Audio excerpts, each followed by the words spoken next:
เนื่องในโอกาสวันปลูกต้นไม้แห่งชาติวันที่1มิถุนายนที่จะมาถึงในมม.นี้แขวงสะระวันมีแผนผลิตเบี้ยไม้เพื่อปลูกฟื้นฟูป่าจำนวน2ล้านเบี้ยในเนื้อที่จะปลูกทั้งหมดในทั่วแขวง 2,000 เฮกตาร์ฐานสีนุยพรหมสุภาหากษาการหัวหน้าแขนงป่าไม้แผนกกสิกรรมและป่าไม้แขวงสะระวันให้สัมภาษณ์ว่ามาฮอดปัจจุบันการกาเกียมปลูกต้นไม้อยู่แขวงสะระวันแม้นมีความพร้อมแล้วหลายด้านโดยเฉพาะแม่นการผลิตเบี้ยไม้เพื่อตอบสนองให้แก่สังคม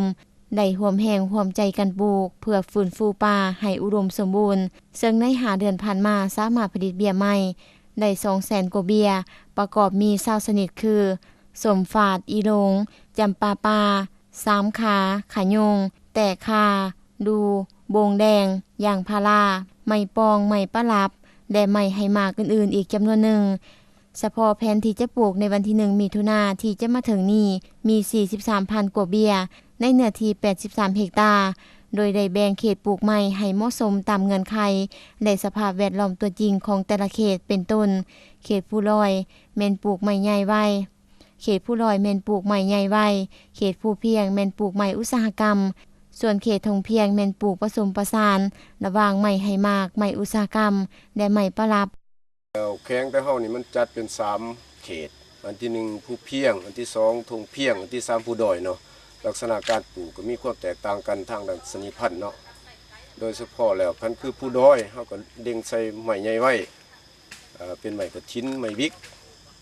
แล้วส่วนหนึ่งเองปลูกคือเครื่องประดับของดงประเภทหวายเนาะแต่บงแล้วสำหรับเขตนั้นผู้เพียงโดยเฉพาะในเมืองเรางามมันเป็นเขตดินอุดมสมบูรณ์เป็นภูไฟเนาะแล้วก็สามารถปลูกไม้ซักท่านยังให้ฮู้เติมอีกว่าเมื่อสมเทียบการปลูกไม้ระหว่างปีนี้กับปี 2018 ผ่านมา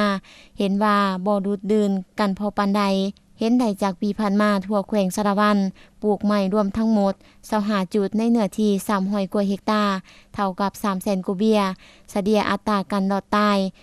75% นอกนี้ท่านยังได้เรียกร้องให้ทั่วสังคมก็คือทั่วแขวงสะระวันจงร่วมแรงร่วมใจกันสร้างขบวนการปลูกต้นไม้ให้เป็นขบวนการฝึกฟื้นปลูกระลมและสร้างจิตสำนึกให้แก่เด็กอนุชนเยาวชนตลอดฮอดพ่อแม่ประชาชนเห็นได้ความหมายความสำคัญของต้นไม้และป่าไม้ที่ได้ประโยชน์แก่คนเฮาหลายอย่างพร้อมทั้งเป็นเจ้าการช่วยปกป้องรักษาต้นไม้ที่ปลูกไปแล้วนั้นให้เติบใหญ่ขยายตัวมีความยืนยงและตามแผนยุทธศาสตร์ฮอดปี 2020 บรรลุ70 ส่วนห้อย